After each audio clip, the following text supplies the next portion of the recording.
파리 퇴치는 어떻게 하나요? 파리 퇴치에 앞서 파리 예방법을 말씀드리면,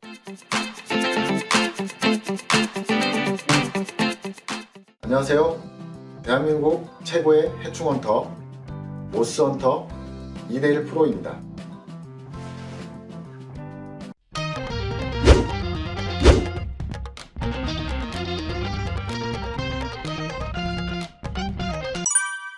이번 시간에는 파리에 관해서 가장 알고 싶은 질문 10가지를 뽑아서 말씀드리도록 하겠습니다.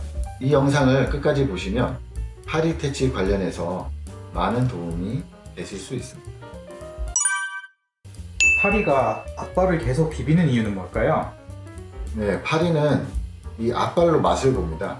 앞발에 미각이 있기 때문에 이 잔털에 묻은 이물질들을 계속 털어내야 새로운 맛을 또 볼 수 있기 때문에 계속 비벼서 털어내는 습성이 있습니다. 파리가 특별히 좋아하는 음식이 있나요? 고기나 생선, 사람의 분변, 동물의 사체, 이런 것들, 냄새나는 부패되는 음식들을 굉장히 좋아합니다. 먹파리는 사람이나 동물의 피를 굉장히 선호하고요. 그리고 채채파리라고 우리나라에 없는 파리인데 사람이나 동물의 피만 먹고 삽니다. 파리가 핥아먹고 죽는 약이 있다던데 어떤 건가요? 파리가 먹고 죽는 약, 인터넷에 이렇게 검색하시면 여러 가지 입제형 약이 나오는데요. 가루로 된 형태의 약이 나오는데 아무거나 쓰셔도 될 것 같고요. 그리고 이제 농약 종류 중에 비카드라고 하는 약이 있습니다. 이 약은 설탕물에 일정 배합을 희석해서 뿌려 놓는 약재인데 주로 농가나 축사 같은 데서 이렇게 뿌려 놓는 형식으로 약을 쓰게 됩니다. 그렇게 되면 광범위하게 간단하게 작업을 할 수 있기 때문에 많은 수의 파리를 한 번에 없앨 수 있습니다. 파리가 계속 눈앞에 알짱거리는데 이건 왜 그런 건가요? 네, 대표적으로 얼룩무늬 눈초파리나 벼룩파리, 이 두 종류는 사람의 얼굴 주변에 맺힌 습기를 굉장히 좋아합니다. 그리고 사람의 눈에 맺힌 이 눈물에서 염분이나 수분을 섭취하는 걸 좋아하기 때문에 계속 사람한테 이렇게 달려드는 모습을 볼 수 있습니다. 일회용 투명 장갑에 물을 담아서 걸어놓으면 파리가 안 온다는데 이건 사실인가요? 네, 이렇게 많이 사용을 하시는데 효과가 있습니다. 그 이유는 투명 장갑에, 아주 투명한 장갑에 물을 담아서 걸어놨을 때 걸어놓는 위치가 중요합니다. 빛이 들어오는 위치에다가 걸어놓게 되면 빛이 투과를 하면서 프리즘 형상이 생겨요. 빛이 확산되는 거죠. 파리의 겹눈은 이렇게 동그랗게 겹눈이 있는데 4,000개 정도의 난눈이 뭉쳐져서 겹눈이 됩니다. 그러다 보니까 난눈이 다 눈이잖아요. 사물을 볼 때 이 모자이크 형상으로 비춰집니다. 그래서 반응 속도도 빠르게 되죠. 어느 곳에서나 뭐가 날아와도 금방 뭘 느끼고 반응을 하게 되거든요. 근데 그거에 반대로 또 안 좋은 면은 뭐냐면 이렇게 프리즘 현상이 눈에 비쳤을 때 이 많은 눈에 동시에 일어난다. 빛의 굴절이. 그렇게 되면 갑자기 어딘가에서 거대한 물체가 덮치는 현상을 느낀다고 합니다. 그러니까 그 장갑에서 굴절되는 빛을 피해가는 거죠. 장갑뿐 아니라 그냥 일반 투명 비닐도 괜찮고요. 그리고 미국의 어떤 업체는 아예 유리구슬, 투명한 유리구슬을 걸어놓는 형태로 만든 업체도 있다고 합니다. 파리가 앉았던 음식은 먹으면 안 되나요? 파리의 다리에는 잔털이 많고 그 잔털에는 세균이 많이 붙어 있습니다.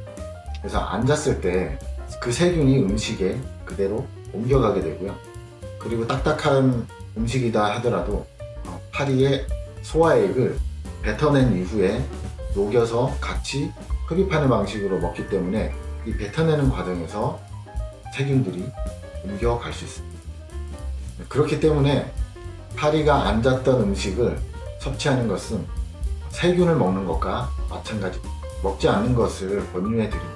그렇지만 우리나라 사람들은 파리의 세균에 많이 적응이 돼 있다고 저는 생각을 합니다.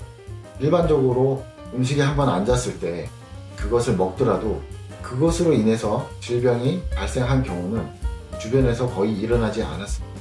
하지만 그래도 만에 하나 질병이 옮겨올 수 있기 때문에 먹지 않는 것을 권장합니다. 파리가 질병도 옮기나요? 파리가 소화기계 질병을 옮기기도 하고요. 장티푸스, 이지, 콜레라 뭐 이런 질병들을 옮기기도 하고, 그리고 상처 부위나 그 약한 동물의 눈 아니면은 뭐 항문에다가도 이렇게 알을 낳는다고 합니다. 그렇게 되면 부대기가 생기고 그것을 승저증이라고 합니다. 평소에도 파리가 많은데 뭐가 문제인가요? 평소에 파리가 많다면 위생을 신경 안 썼을 확률도 높고요. 배수구에 음식물 찌꺼기가 있다든가 아니면 쓰레기통 관리가 제대로 되지 않는 경우, 덮개가 없어서 냄새가 계속 유출되는 경우, 이런 경우를 살펴봐야 되겠고요. 그리고 집 바깥에 혹시라도 뭐 테이프나 두럼 같은 것들을 쌓아놓는 그 주변에 농가가 있다면 그럴 확률이 꽤 높거든요.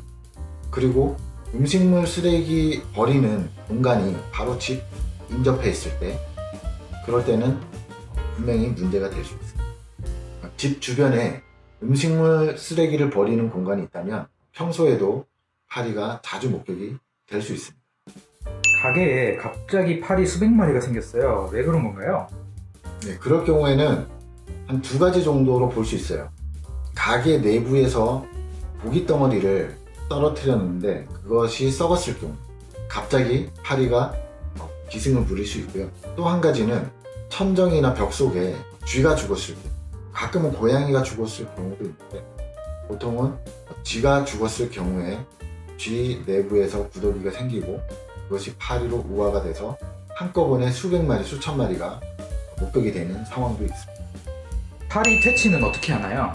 파리 퇴치에 앞서 파리 예방법을 말씀드리면, 파리가 들어오지 않게 구멍을 차단해 줘야 된다는 거. 그 다음에 이제 퇴치를 해야 되는데, 이 내부에 파리가 들끓을 때는 파리가 들끓는 그 원인 물질을 청소한 이후 그 다음에 살충제를 뿌려줘야 됩니다.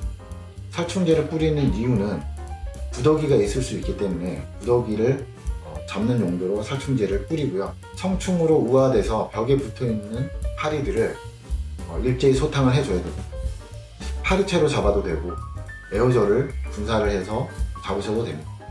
가정집일 경우에는 그렇게 하면 되는데, 식당일 경우에는 포충 등을 추천해 드리고요. 그렇게 해서 성충들을 잡아낸 이후에는 냄새를 억제시키는 작업을 해야 됩니다. 그 악취가 고질적으로 나는 배수구 부분이 있다면 덮개를 씌워준다든가 아니면 고압 살수로 그 안에 악취 유발하는 이물질들을 다 뿜어서 바깥으로 배출해야 됩니다. 그리고 탈취제를 뿌려주는 게 굉장히 효과적입니다. 뿌려주는 탈취제는 여러 가지가 있습니다. 유분 제거제를 하셔도 되고요. 유분이 없다면 그 냄새 원인이 사라지는 것이니까 굳이 탈취제가 아니더라도 유분 제거제만 뿌려줘도 냄새가 없어지고 파리가 들어오는 걸 막을 수 있습니다. 그리고 그 공업용 탈취제도 있지만 페브리즈 같은 슈퍼에서 간단하게 살 수 있는 그런 탈취제를 쓰셔도 충분히 효과적입니다. 이번 시간에는 파리에 관련해서 가장 궁금한 질문 탑 10을 얘기해 보았습니다. 파리뿐 아니라 다른 해충에 대해서도 궁금하신 것이 있으시다면 댓글 부탁드립니다. 최대한 정확하고 신속하게 답변을 달아드리겠습니다. 이번 영상이 도움이 되셨다면 구독, 좋아요, 알림 설정 부탁드립니다. 감사합니다.